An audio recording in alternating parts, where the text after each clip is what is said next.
Dieva svētība varam būt kopā raidījumā, ja man ir ļaudis pie mikrofona Tālvārds Stalbergs un šodien. Sveicinu studijā Rīgas Reformātu Bībeles draudzes mācītāja Alvu Salgu. Labdien.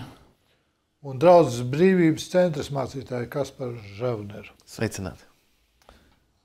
Pagājušajā raidījumā mēs nobeidzām tā interesanti ar ķēniņu pavēlu. Un katru, kas nepilda tava, tas ir Ezras Dieva likumu un ķēniņa likumu, lai stingri soda vai nu ar nāvi, vai izraidīšanu, jeb tas ir ar izsūtīšanu, vai mantas atņemšanu, jeb mūsdienās konfiskāciju, vai cietumu. Es nezinu vēl. Ir šādu likumu iedot draudzēm. Nu, kāpēc Ženēvas ticības apliecība sākās? Mēs Ženēvas pilsoņi. Un apakšā ir ticības Kalvins, viens no sarakstītājiem. Ticības apliecība, viss. Jā. Bet ar šādu nāvi, konfiskāciju, cietumu, es domāju par to. Jā, te man jāsaka paldies Dievam, ka tas nav. Un tālāk brīnišķīgi Ezra saka, slavēts, lai ir tas kungs, mūsu tēvu Dievs, kas ir licis ķēniņa sirdī tādu lietu kā šo, lai izdaļotu tā kunga namu Jeruzalemē, un kas vērsa uz mani ķēniņa un viņa padomnieku, un visu ķēniņa vareno labvēlību. Un es nostiprinājos, jo tā kunga, mana Dieva roka bija pār mani, un es sapulcināju ap sevi Izraēlu vecējus, lai viņi ietu kopā ar mani. Brīnišķīgi vārdi un brīnišķīga pateicība. Lūdzu, brāļi, ko jūs vēlaties sacīt? Pēc tam iesim tālāk, tur ir ļoti interesanti. Bet ko jūs par šo te gribētu kaut ko sacīt par slavu pateicību? Jā, katrā ziņā es arī klausījos iepriekšējās jūsu šos raidījumus. Un katrā ziņā es dzirdēju tos vārdu arī kā atmoda, ka tā ir kā garīga tāda draudzes, Izraēla draudzes atmoda. Un katrā ziņā šeit viņi pasakās, ka tā galvenā roka tomēr, es saprotu, ir uz Dieva. Ka Dievs inicijē tādas lietas. Jo cilvēks var, kā saka, savā prātā daudz ko mēs izdomājam, bet Dievs nosaka, kā tās lietas īsti notiksies. Un viņam, protams, suverēna, protams, arī mūsu daļa visā tajā, kā Dievs to liek un kā viņš izvēlas kaut kādu cilvēku, šajā gadījumā Ezru. Un viņš atrada, ka Ezra ir gatavs, teiksim tā, viņš saprot šīs lietas, viņš ir mācīts šajās lietās, un šeit Ezra, kā saka, pasakās Dievam par to, kas notiek. Dievs ir, ka viņš ir devis šo žēlastību, atgriezties, celt un darīt visas šīs brīnišķīgās lietas, tātad, celt templi. Jā. Vispār gan Dārijas, Kīrs un arī tagad tā situācija sekojoša ir, kad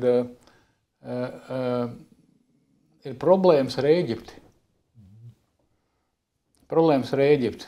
Ir karastāvoklis, nemieris ar Ēģipti, tur tiek veidots karaspēks, lai cīnītos ar impēriju. Un valdnieks ir gudrs. Ļoti. Viņš, jo gan Nehemija un Ezra, viena autori, ja, viņi ir uzticami. Un tāpēc viņš viņus sūta, lai viņi izveidotu, lai nostiprinātu šo Jeruzālēm cietoksni, kā arī kā labu vasali un sabiedroto, kas būtu labs. Nevis kaut kas izjaukts, nezināms, kā uzvedīsies, bet tas būs labs vasals viņiem cīņā, impērijas cīņā pret šo Ēģipti, ja? Tātad šī Ēģipte, tātad šī problēma, neapšaubām. Kā buferzona? Jā, buferzona, jā. Un tā ideja ir tāda, ka patiesībā arī Roma rīkojās līdzīgi kādā nozīmē, un Jozefs Flāvijs, un arī to aprakstīja Jūdu karos, un arī, kad uzrunā, kad tiek aplenkta Jeruzālēm, viņi tiek uzrunāti, jo arī romieši, tāpat arī Dārijs, viņi atļāva vietējām tautām saglabāt savu ticību, lai būtu lojāli. Viņi saprata, teiksim, kā saglabāt sev viņus lojālus, atļaut, dot viņiem kaut kādu brīvību, lai gan vēlāk mēs arī lasām 9. nodaļā Nehemijas grāmatā, domājam tā Ezras lūkšanā, ka viņi joprojām saprot, ka viņi ir vergi. Ja? Un tomēr šis gājiens, tā saucamais Kīra cilindrs, jūs zināt, ir Britu muzejā, ir novilkums, ja? Tāds dzeltens mazs Kīra cilindrs, jo tad, kad tas Kīra cilindrs vēl nebija atrasts, neticīgie vēsturnieki smējās par Bībeli, teica, tā nevar būt, viens vaļā nelaidīst savus vastaļus, pie tā samaksās, lai viņiem tur ir. Un pie tam dos tik bagātīgi no saviem sudraba, zelta un saula. Jā. Un katra Kīra cilindra, protams, mums pievērās. Un patiesībā arī varbūt, es nezinu, negribu aizvest prom, bet arī radioklausītājiem mums jābūt priecīgiem un drošiem, ka vajag turpināt rakt, jo Bībele ir patiesa un visi artefakti mums parādīs patiesību. Amen. Bet šeit runa par to providenci, vai ne? Ka Dievs ir varenais visu lietu radītājs. Mēs ticības apliecībā mēs lasām savā visgudrajā un svētajā providencē, uztur, vada, izrīko un pārvalda katru radību darbību un lietu, no vislielākās līdz vismazākajai. Viņš to dara saskaņā ar savu nekļūdīgo paredzi un savu brīvo, nemainīgo gribas lēmumu par slavu savas gudrības, spēka, taisnības, labumu un žēlstības godībai. Ja? Un neviens viņam nevar pateikt, dara tā vai nedara tā. Kurš viņam var pateikt, tā nedarīja. Lai gan mēs zinām, teiksim, atklāsums grāmatā, tur par Sātanu teiks, kurš var viņu cīnīties. Viņi mēģina imitēt. Bet mēs saprotam, ka Dievs tomēr ir suverēns, kā Kaspars iepriekš arī teica. Vai jūs, brāļi, te Ezers saka, jo tā kunga, mana Dieva roka bija pār mani. Vispār fantastiski vārdi. Jūs savā dzīvē arī to varat sacīt, teiksim, kaut kādos dzīves posmos varbūt. Šeit arī Ezram, šis bija īpašs laiks. Un ne tikai šeit vien, mēs lasām iepriekš tur vairāk kārtīgi, jo tā kunga roka. Un ķēniņš arī to atzīst. Tu, kam tā kunga likuma un baušļi ir tavās rokās. Viņš to atzīst. Faktiski ķēniņš atzīst, ka ar Ezru ir tā kunga, viņa Dieva roka visu laiku. Jā, te nav varbūt tik svarīgi, ka tas ķēniņš to pats izprot, ko viņš saka līdz galam, bet viņš pasaka patiesību, ne? Jā. Bet noteikti cilvēki domā, mūsu klausītāji arī, kā to saprast, kad ir un kad nav. Vai ir vai nevis kad ir un kad nav, bet vai ir un vai nav tā kunga roka ar tevi.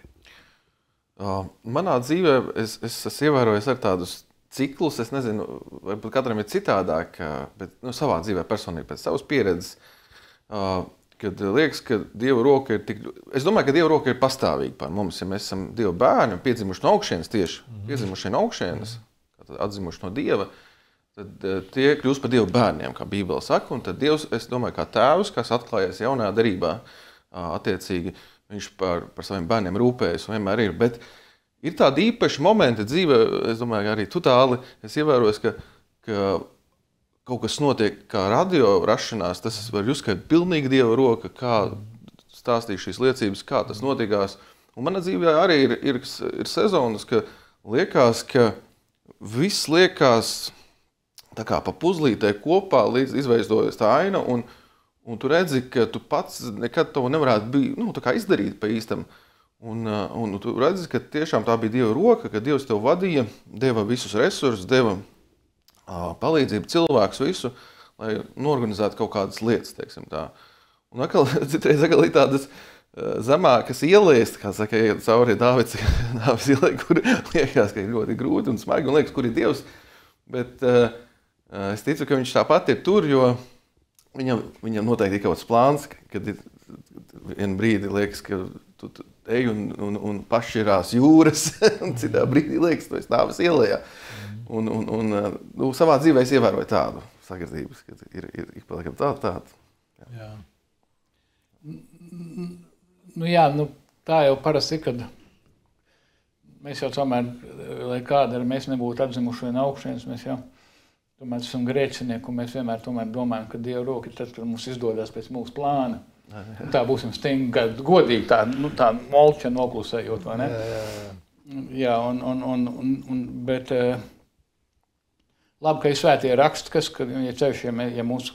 ja mēs palasāmies, tad mēs redzam, to mums palīdz saprast, kā Pāvils saka, ka tie pārbaudījumi, kas nāca, tās ciešanas, kas nāca par viņu Āzijā, patiesībā bija dots, lai viņš vairāk paļautos uz Kristu.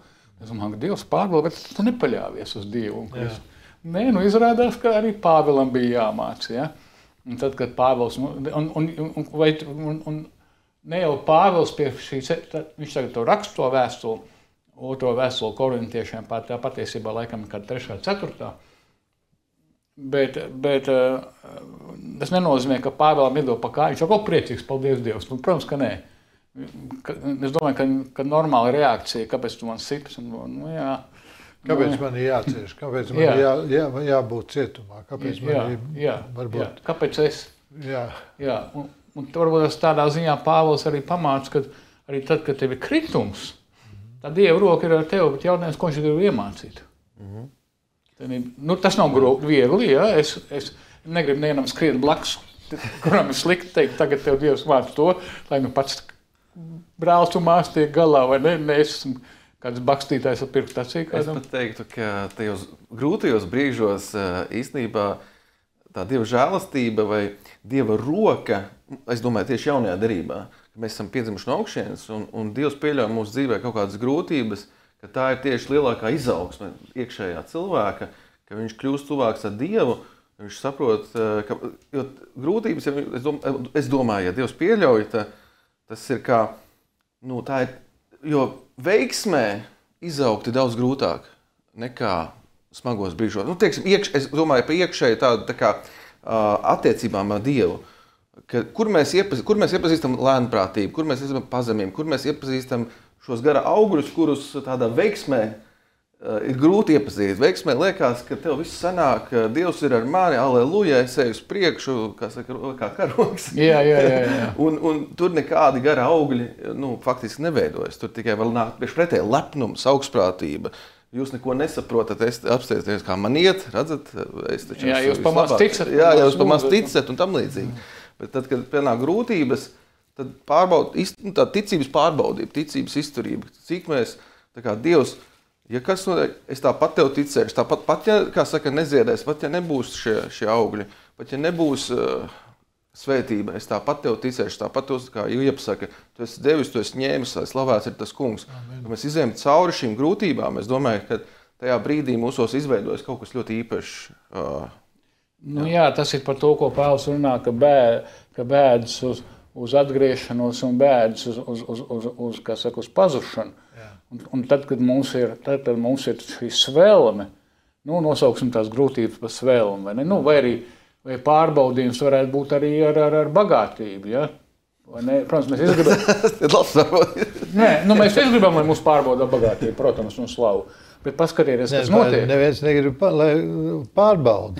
Grib to bagātību un slavu, bet tikai nepārbauda man ar to. Tā ir tas pārbauda, tev iedod un skaties, jā.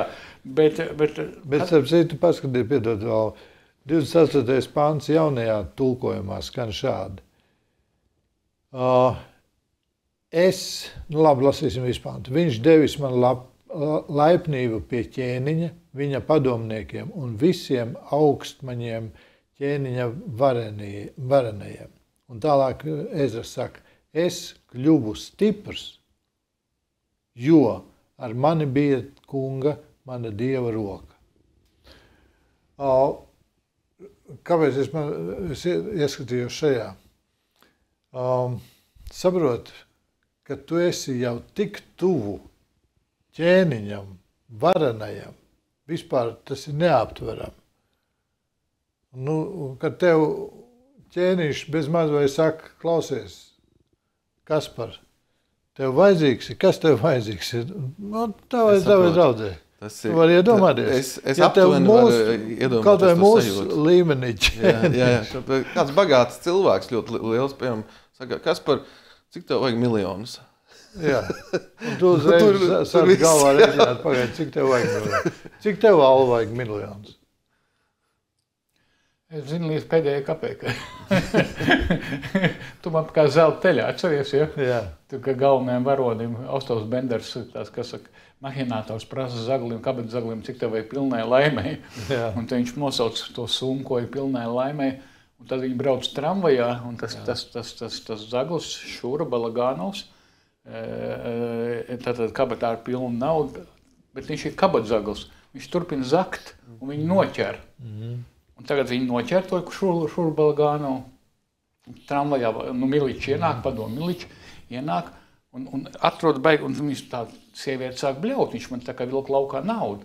Viņu pieķer, uz vietas izrādās bija Miličs, un viņam atrod baigo naudu. Un prasa tai tantei, tai vecai kundzei, tā ir jūs? Jā, tā ir man. Šī pārsaka, jā, tā ir man nauda. Un par ko ir runa? Par to, ka Šūra Balagānovs neizmainījās, pat kā viņš dabūja to naudu, ko viņam vajag pilnai laimei. Pilnai laimei, jā. Es pie radio visu pastāvēšanas laikā esmu tā domājis, kungs, ja nemaldos, man kādreiz pat arī kāds mācītājs, viņš jau mūžībā, jautāja tāli, ja tev atvērt kontu, man jau ir atvērts, tagad ieskaita tev naudu, ja pasaka, redz, kur tev nepārtraukti ir nauda, tur, kādā līmenī tev vajag? 500 000, labi, 500 000 robežās, lai tev mierīgs sirds. Un tad tu ar pilnu jaudu vari domāt, kalpot Dievu lietās un viss pārējais. Un saprot, mēs runājam, un es arī, un šodien es saku, es negribu. Paldies Dievam, ka man neviens tādu nepiedāvā versiju, bet es negribu. Pēc 32 gadiem radio darbā es negribu, ka man kāds nodrošinātu.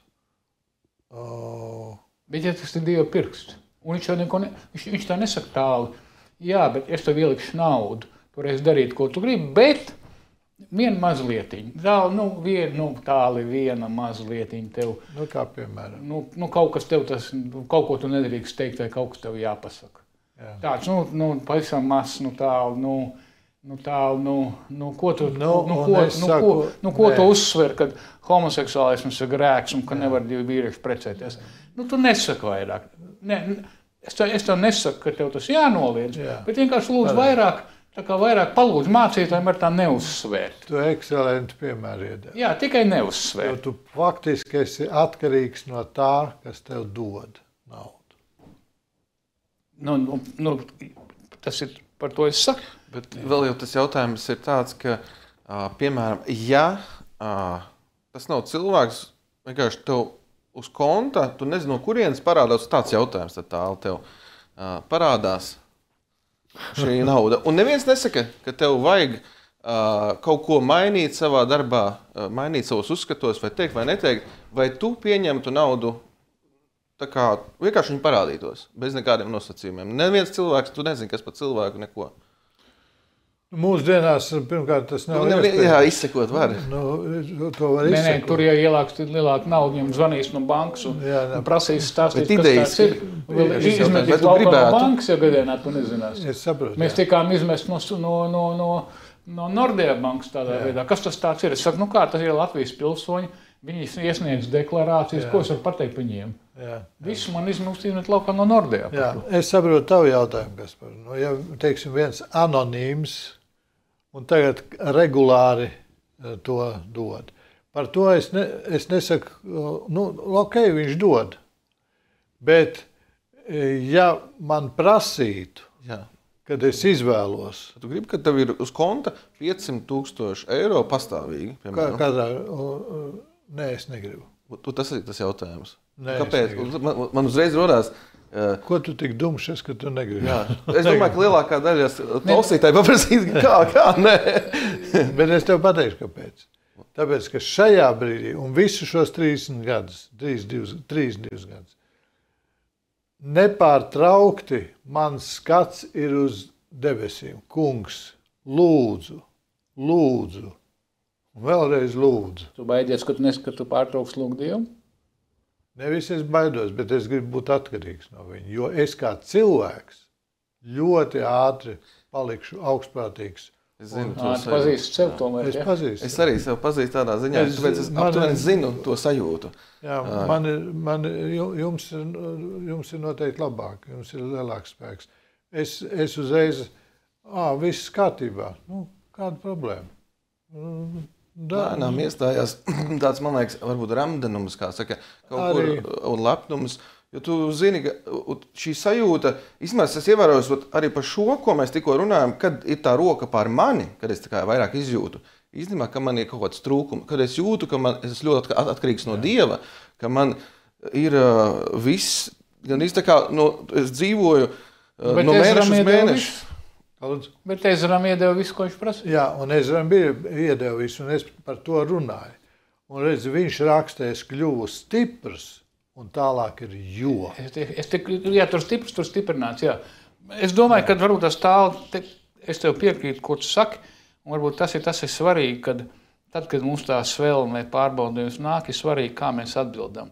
Vai mēs atbildam tādā ziņā, kā tas ir bibliski, vai mēs atbildam, kā saka, uz pazušanu. Jā, tā ir mūsu atbildēšana, tā ir pārbauda. Jā. Es saprotu, jā. Jo, redz, kas es tā skatos Bībeles visu vēsturē. Kur ir tas, kad tev būs viss nodrošināts?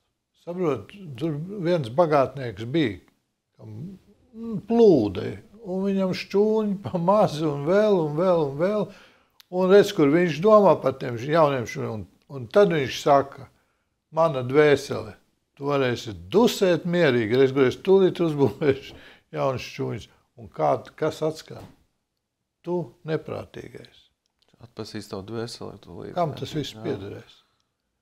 Un saprot, interesanti, vai Dievs nevarēja radīt kaut kādā veidā tuksnesī,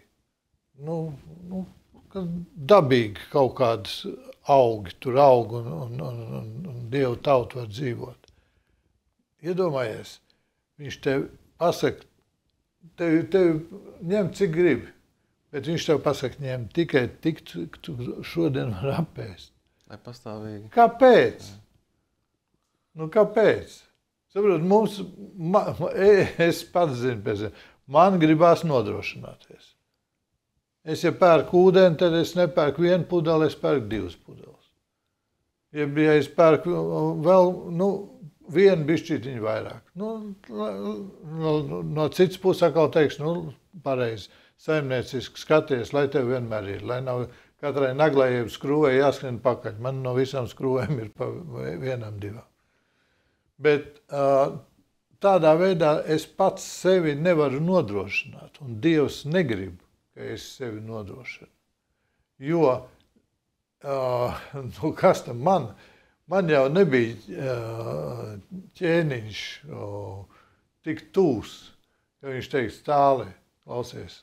Jebkurā brīdī aizēju uz valsts kasi, vienalga uz manu bankas kontu, jeb tur maniem cilvēkiem, un cik tev vajadzīgs būvē. Pēc visu ko. Tu vari iedomāties, kā tad mēs būvētu. Wow! Un jūs jau zinat, kādreiz ir tie projekti. Milzīgā studijā ieliek fantastisku naudu.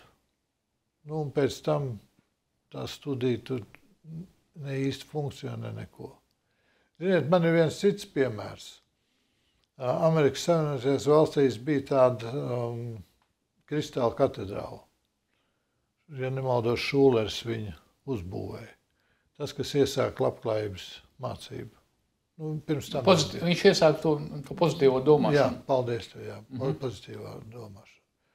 Un paskaties, nu jau ir jau cik, jau 10 gadus, ka tā viss tur ir bankrotējis. Viņi ir nopirkuši katoļu konfesiju, to milzīgo ēku, kristāla katedrālu. Vai Dievs grib, ka mēs esam neatkarīgi bez viņa? Nu, pirmā pārbauda laikam ir uz finansēm. Es domāju, ka tā ir viena no lielākajām pārbaudēm, jo tieši finanses šajā pasaulē vērtējas ļoti augstu. Pat kristieši krīt lielākoties, cik es ievēroju, pasaulē daudz tagad krīt lieli kalpotāji, un viņi krīt tieši uz finansēm. Bībelē ir teikts, nevar kalpot Dievam un mamonam. Tā kā vienlaicīgi. Nav teikts, nevar kalpot Dievam un slāvai vai Dievam un kaut kādus vēl vārdus, piemēram, lietot. Ir teikts tieši tikai mamons. Jā, paldies, Kaspar, bet es tev pajautāšu citu. Bet tā nevar, ka kristietis kalpo ar mamonu Dievam. Es domāju, ka ja Dievs dod resursus un mēs kalpojam caur finansēm, caur resursiem Dievam, ka mēs ieguldam un darbojamies, ka mēs neesam pieķērušies šiem, jo var sirds pieķert vienu, tu iemīlēs, otru atmetīs. Bagātajam jauneklim teica, rekur atdod visu un nāc, viņam faktiski bija piedāvājums kļūt iespējams par šo 12. un 13. mācekli, kuru jūdu izstūma ārā, jūdu nodeva, un viņam teica, citiem Jēzus nepiedāvāja sekot sev. Citi teica, es tev sekošu šis apstātais, ne, ej evaņģelizē, vai ne? Viņš teica šiem bagātiem, jā, tu ļoti labi, tu esi pildījis likumu, tu visu darīji super. Tev vēl viena lieta pietrūks, ja tu gribi. Izdēli visu savu naudu un redzi, ko atkal naudu. Un cilvēks nevar atstāt naudu un iet kalpot kopā ar Jēzu par mācekli. Piedod, Altu, es tev došu. Es atceros. Kaspar, paskaties jau citu momentu. Bagātajam sacīja, kas, es domāju, šodien nekad nenotiek. Tev būtu viegli sacīt turīgam vīram, pārdod visu un nāc uz mani draudzi. Tas izklausījās muļķīgi. Es pasmiedos. Tu neesi Kristus, tu neesi Dievs. Nē, es saprotu. Nē, bet es domāju, bet atceries tur to līdzību par to gudro namturi, kurš saprata, ka viņi tūlīt atlaidīs. Un ko tu Kristus pateici? Tu pareizi izmantoji mamonu. Tu pareizi ieguldīji mamonu draugu iegūšanai. Ja? Viņš nebija pieķēries, viņš uzreiz sāka viņu arī dalīt. Viņš sāka izdot no sevis. Tur vairāk tā ideja, vairāk tā ideja tāda, ka jūs izmantojat to naudu, kā tu saki, kalpošanai, nevis palikt bagātam, bet iegūt tur vairāk evaņģelizāciju tādā veidā. Tieši tā. Piedodiet, ka es tā jautāju, jo šis jautājums ir diezgan aktuāls šodien. Šodien jūs redzat, kā tiecās tuvāk pie varas, gaiteņiem tuvāk un arī dievbērni. Es neesmu pretī, lūdzu saprotiet pareizi. Es esmu par to, es esmu pretī, ja piemēram, tu Kaspar, tu Alva gribētu, piedošana nevis pretīs, bet mans domas. Ja jūs gribētu iet tagad valdībā un balotētos un pieteiktos, un reizē arī kā mācītāji. Tādam variantam. Savs aicinājums. Bet ja jūs ejat tur un valdībā, superīgi, vajadzīgs ir Dieva bērni, kristieši ir vajadzīgi tur, kas domā ar Dievu perspektīvu, no Dievu perspektīvu. Bet tā problēma, tad dažs labs ir aizskrējis. Jautājums, kur tu esi speciālists? Nekur viņš nav. Ja tu tur ej, tad vismaz ej pastudē kaut kādas ekonomikas vai kaut ko tādu, lai tu ielikt kaut kādu pozitīvu. vai ne? Taisnība. Lasīsim tālāk. Un šie ir viņu tēva nama galvenie, 8. nodaļa, kas sakārtoti pēc viņu cilšu piederības, devās kopā ar mani prom no Bābeles ķēniņa valdīšanas laikā. Un tad šeit ir ļoti daudzi, jūs gribat brāt tos visus uzvārdus? Viņš mums ir tādā ziņā interesants, ka mums ir divi Ārona pēcnācēji. Jā. Un tas viens no Ārona pēcnācēji, no Ezrai Finējā līnijā. Jā, 17. Un atcerieties to Finējā, kas tur notika, kad vajadzēja, kad Bāla Peorā vajadzēja nolādēt, kad tika aicināts nolādēt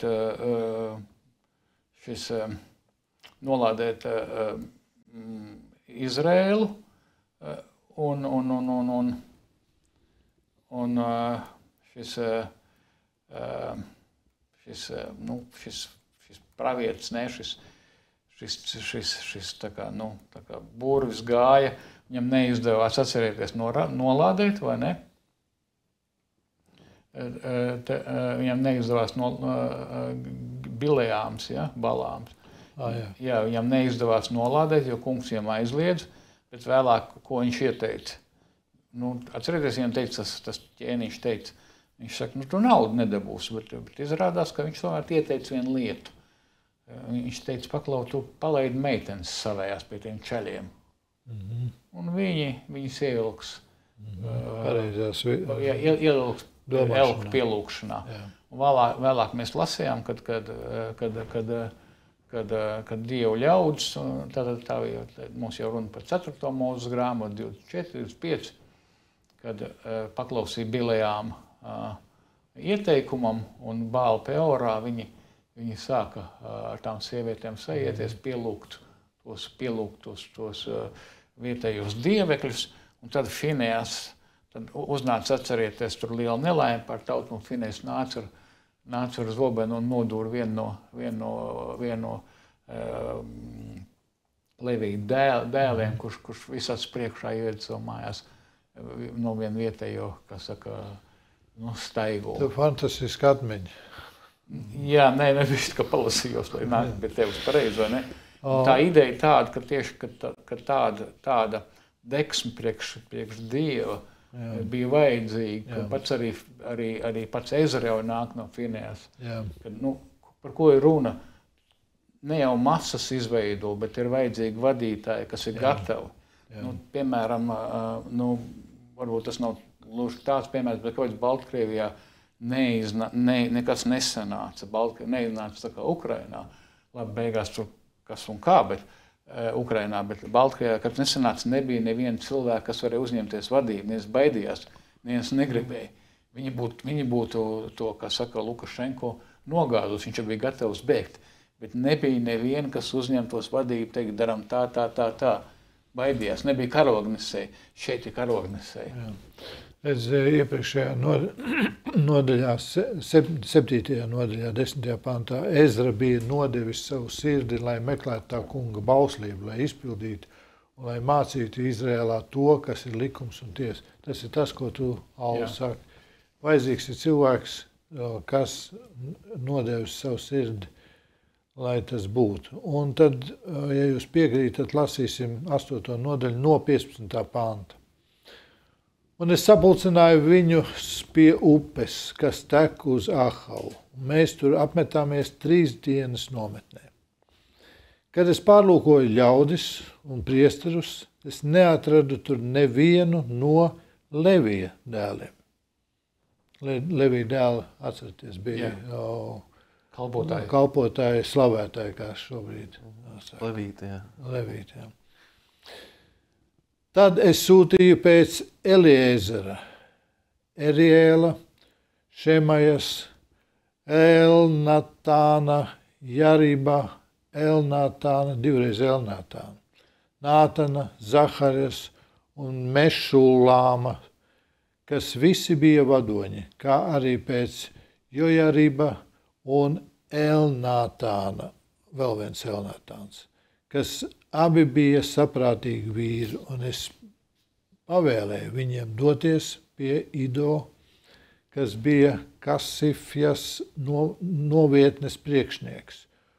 Un es liku noteiktus vārdus viņa mutē, lai viņi runā uz Ido un viņa brāļiem, tempļa kalpotājiem Kasifjas apvidū, proti, lai sūta mums kalpus mūsu Dieva namam.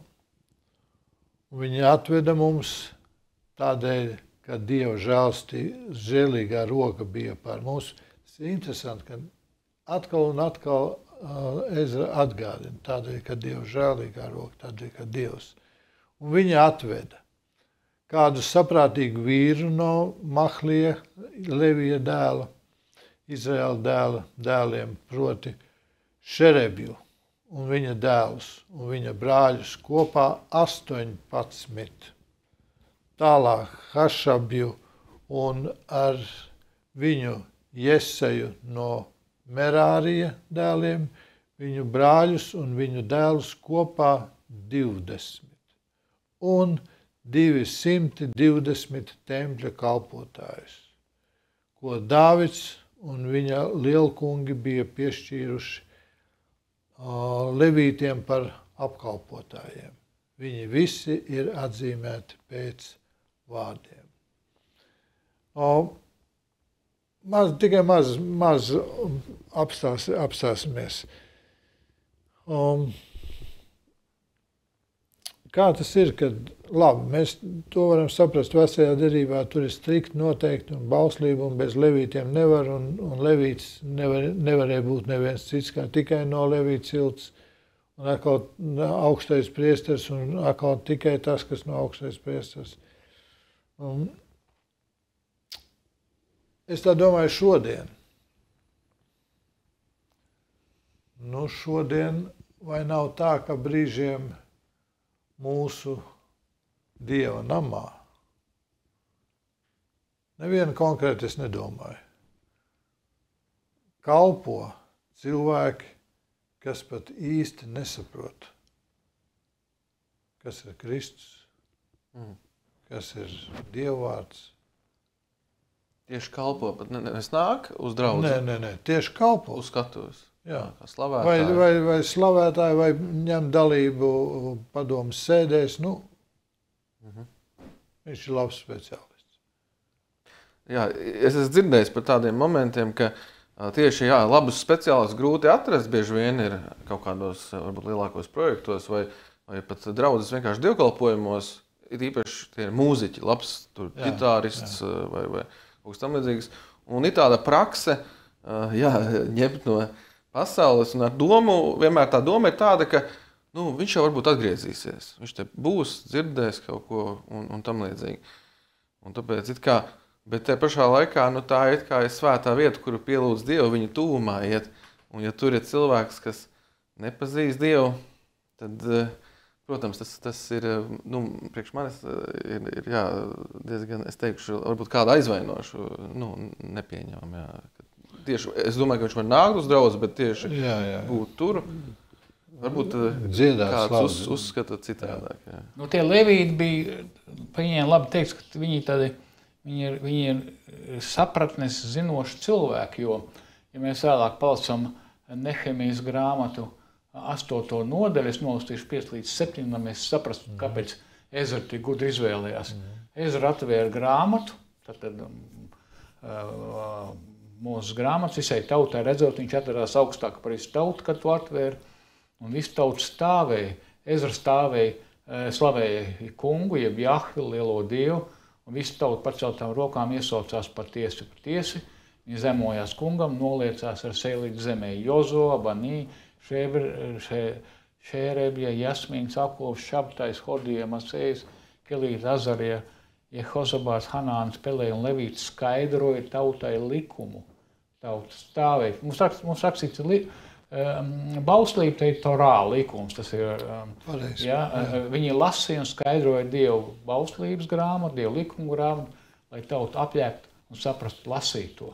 Citiem vārdiem sakot, Ezra nolasīja, un tagad vēl staigā apkārt šie levīti, Un skaidro. Skaidro cilvēku, saka, es nesapratu.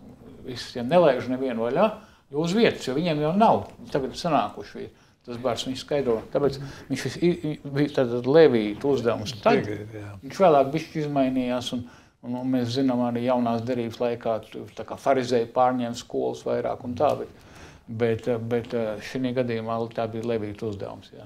Es domāju par to tādu situāciju. Nu, piemēram, par mūziķiem es pilnīgi tev piekrītu, Kaspar. Es pats savā laikā ņēmu... Kārdinājums. Man pat ir bijis kārdinājums. Nē, bet es pats savā laikā tieši ar šo nodomu. Man ansamblīts brīnišķīgi trūks bundzinieks. Un paņem bundzinieku. Bet nu, viņš nesaprot vispār, ne no Dieva, ne ko, bet perfekts mūziķis. Nu, nestrādā. Es to pēc tam tikai sapratu. Tajā brīdī man liekas, wow, un mūs tāds forši skan, viņš tāds ritms iesit iekšā. Bet tagad es saprotu, ka tas nestrādā. Bet vēl vairāk, es domāju.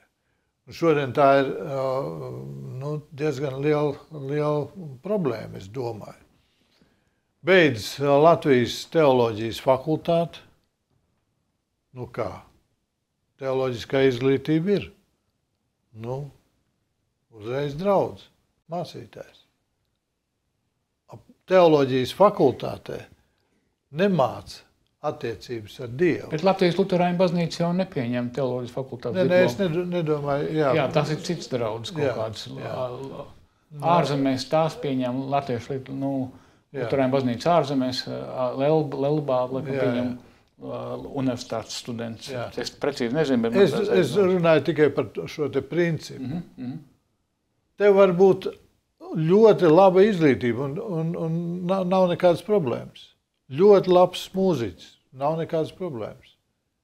Bet vai viņš var būt, kā tu saki, uz platformas, jeb tur pie altāra? Es tomēr Dievu vārdu lasot redzu, ka nē. Jo arī jaunajā derībā izraudzīja un tad svētīja roku uzlikšanu. Un tad notika tā tālākā kalpošana. Nu jā, kā arī Alvis tikko teica, ka viņi ir paredzēti, lai mācītu. Kā tad var mācīt kāds, kas nepazīst Dievu, kas nepazīst Tēvu, kas nav piedzimis no augšienes, ko tad viņš īsti mācīs? Tas jautājums. Jā, un Varbūt šeit tā ir tā situācija, piedod, ka es tev pārtaucu. Ka mēs, tā kā sakam, ja Dievs tev nav iedevis tajā brīdī tādu muzikantu, varbūt tev vajag kaut kā savādāk domāt, nevis pa visu varu savu likt iekšā. Nu, es nezinu, es negribu nevienu. Pareizi tu domā. Šodien es saku pareizi tu domā. Gadus atpakaļ, 40 gadus es atpakaļ tā nedomāju. Tad galvenais ir muzikants. Galvenais ir, lai skan. Galvenais ir tas nekas. Laikam, kur sanāk tas mirklis, kad cilvēks, es uzskatu, tas ir kā kompromiss, ka mēs ceļam augstāk kalpošanu par pašu Dievu. Principā, vai arī labs mūziķis, mēs gribam, ka cilvēki atnāk uz draudzi pie manis, piemēram, pie mums, vai vienalga uz kā draudzi, mēs gribam, lai, un, piemēram, tur ir tādi cienījami cilvēki nāk uz draudzi, kristieši, un es gribu, lai priekšā skan labi, lai ir slavēšana augstākajā līmenī. Un man pietrūkst kaut kāda pozīcija. Tur ģitāris vai bundzinieks, un man tīpaši liela draudze vēl pietams, tur paliek arvien grūtāk, jo es domāju, ka katrs cilvēks, tas ir mācītājiem jāizvēlas, ka tu tagad saproti kompromisā, lai patiktu cilvēkiem, lai cilvēkiem patiktos, lai cilvēki... Tu sāc taisīt koncertu. Koncertu, jā. Izklaidi. Un tas ir tas lielais, man liekas, kārdinājums tieši mācītājiem, kalpotājiem, un arī slavēšanas varbūt vadītājiem, vai tādu grupu, teiksim, vadītājiem kristīgu, ka, jo pienāk tas brīdis, kad trūkst, un ko tu darīsi? Vai tu turpinās saukt uz Dievu akal, Dievs, tu man dosi, es neņemšu no turienes, es sagaidīšu no tevis īsto cilvēku, kaut vai es tagad spēlēšu kā ir, vienkārši ar ģitāru vai kā es tur varu, bet es neņemšu no tās vietas, kur it kā es tagad varētu dabūt, un nevienmēr piespēlē kāds, kur ir.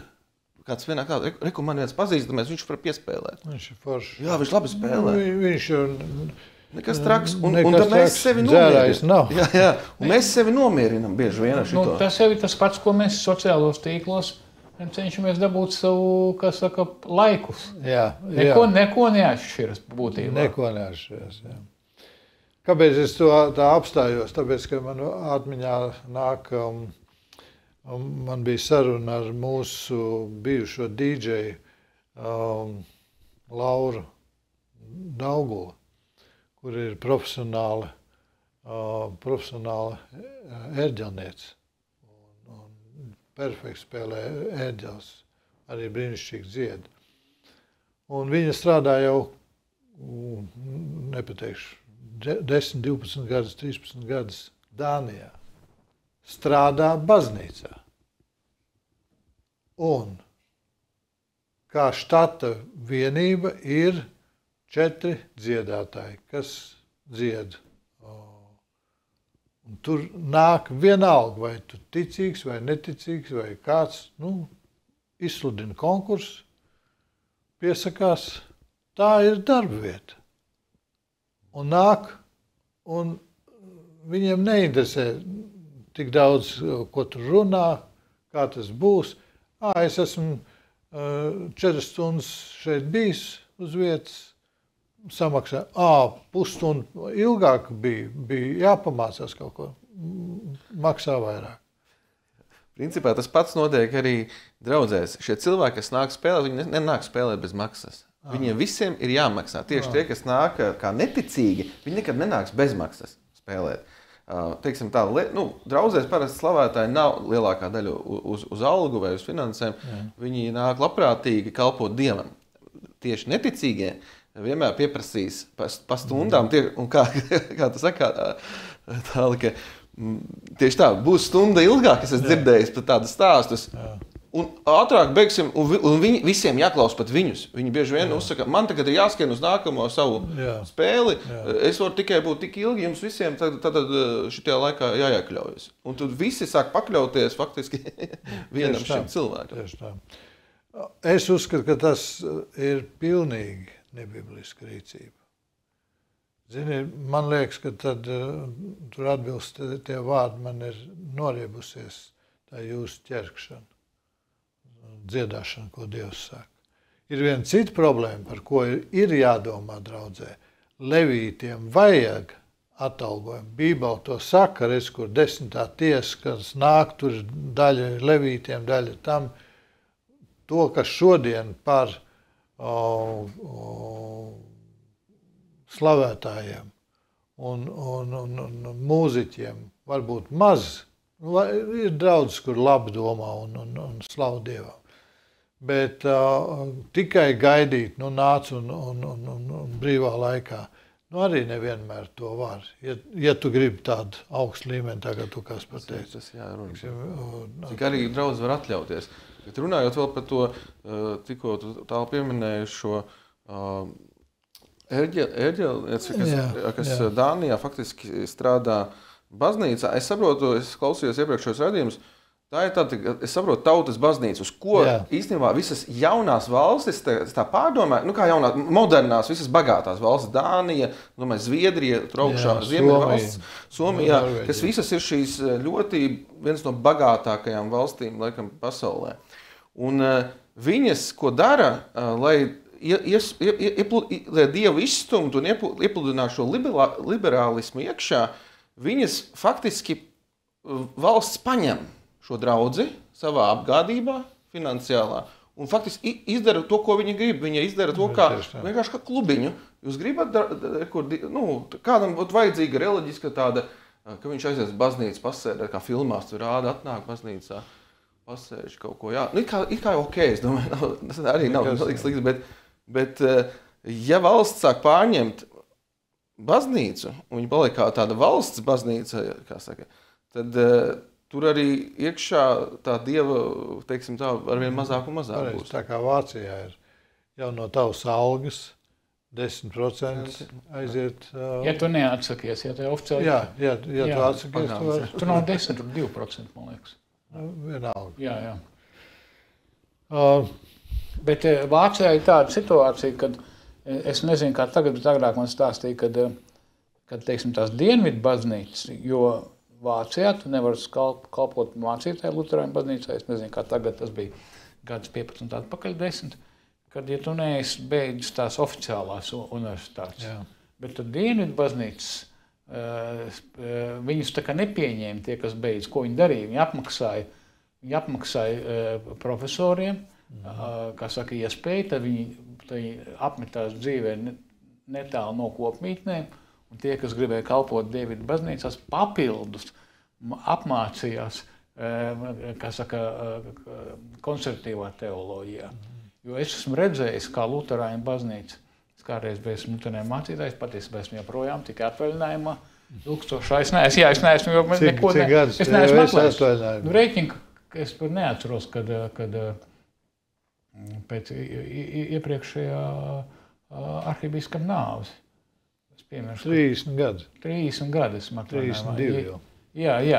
Jā, un Labs atvaļinājums. Jā, un esmu redzējis, kā cilvēki, kas tiek aizsūtīti mācīties uz ārzemēm, atgriežas neticīgi uz vācu augstskolām. Jā.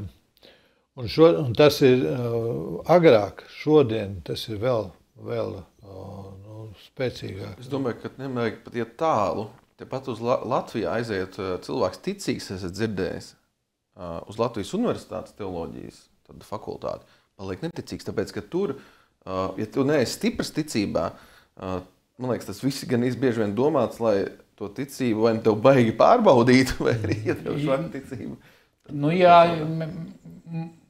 mums bija koprojekts mūsu semināram ar Latvijas universitāti, jo man teiksim, dabūjām diplomu gan no Latvijas universitātes, gan no mums. Tur bija tāda sistēma, kas bija iespējama. Nu, es teikšu tā, kad mēs mācījos tur, tas bija vakaros maģistratūrā. Nu jā, ja tu nebija kārtīgi, daudziem prasīja, tas vajadzēja pa jaunu. Jo tad, kad tev māca, no sākuma tur jūtās muļķīgi. Tev to māca vienreiz, otrais, trešo reizi. Ja tev tiešām... Tas sāc pierast. Tas sāc pierast. Tev vajag patiešām būt stipram pašam savā. Tev jāsaprot, kur tu stāvi. Ja tu to nezini, tad jā. Man, teiksim, tas beigās palīdzēja, stiprināja vēl. Es sapratu, ka viņiem nav uz kā stāvēt. Ja? Un bija iespēja runāt un arī profesoriem un pasniedzējiem. Un tas man palīdzēja, bet tiem, kam nav. Bet bieži vien tur ir šie pasniedzēji, cik es zinu, viņi paši nav ticīgi. Jā, ļoti daudz nav ticīgi. Teoloģijas universitātes profesors, kas ir neticīgs, māca it kā mācītāji, kuriem jābūt ticīgam. Lielākā daļa neticīgi, jā. Lielākā daļa. Bet tad ir viens cits jautājums. Es domāju, ka mēs iesim tālāk, bet apstāsimies, nesteigsimies. Brāļi, faktiski tā ir traģēdija. Jo tāds cilvēks, kurš ir ticējis un pēc tam uz zināšanu pamata, tā kā tu Alvs sacīja. Vienreiz tev pasaka, otrreiz pasaka, trešoreiz pasaka. Un jau tu jau sāc šaubīties. Jo viņš ir autoritāte tev tādā brīdī. Tad, kad tev ir mācīties, ir tā problēma, pielūgies pārtrauc. Tad, kad ir mācīties, tu nostājies tā, ka viņš ir autoritāte. Jo tu nevar mācīties, ja viņš nav autoritāte. Pareizi. Un ja tev nav pamata. Un tu parasti diskusijas, tu pats, Alva, zini, tur, kur stāv augsts intelektuāls zinošs cilvēks vēsturē, bet nav garīgi ticīgs. Iedzims no augšas. Jā. Tad, ko ticīgais? Ticīgais balstās uz Dievvārdu un saka ar argumentiem, bet tur pretī tev nāk zinātne, vēsture, vēl viss komplekss. Un tev, paklājas, ko tad? Tu ar šo te gribi draudz. Nu jā, bet redzi, šeit ir tā lieta, mums varbūt citreiz kādreiz papildus jārunā, ka patiesībā tur mums ir, tikai mēs paši nezinām. Un pirms mēs ejam prom, kas tad ir zināšanas? Zināšana ir patiesa, attaisnojama, ja pamatojama ticība. Tātad ticība ir zināšana pamatā. Tu nevari teikt, es zinu, ka tā ir glāze, un neticēt, ka tā ir glāze. Saproti, ja? Un ja jau Latvijas, nesaukšu uzvārdu, baznīcas vadītājs saka, nē, zinātne, ticība sākas tur, kur beidz zinātne, nu mīļais draugs. Zinātne nav iespējama bez kristīgā pasaules skatījuma. Ir ideja, visa zinātne stāv, visa cilvēka darbība stāv, angliski skatās uniformity of nature, jeb dabas viendabība. Tas, ka šodien likumi darbojas tāpat kā vakar šodien. Un citos pasaules skatījumos nevar to pamatot. Bet kristīgā var, jo Dievs uztur to. Jā. Vakar, šodien un mūžīgi tas pats. Jā, bet materiālismā to nevar pamatot. Deivids Hjūms to teica, Kants to nepamatoja, ja? Ka nevar pamatot. Deivids Hjūms teica, tas ir mūsu ieradums. Mums nav tiesība domāt, ka šodien būs tāpat kā vakardien vai rītdien kā šodien. Bet mums ir ieradums. Un Kants teica, super, mums ir ieradums. Un nepamatoja. Ja? Jā, cik ļoti svarīgi ir lasīt Dievu vārdu un saņemt skaidrojumu no Dieva svētā gara.